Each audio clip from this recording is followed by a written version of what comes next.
Friends, ladies and gentlemen, today on 9th May 25, the semi-final, and he's a Sunil Ghosh.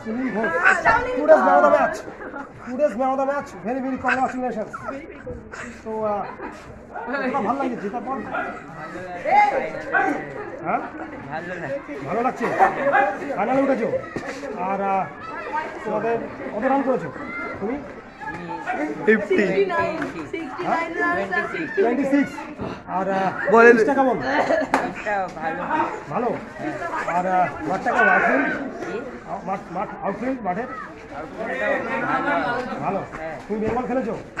Bengal খেলোনি? সত্যি বলছো?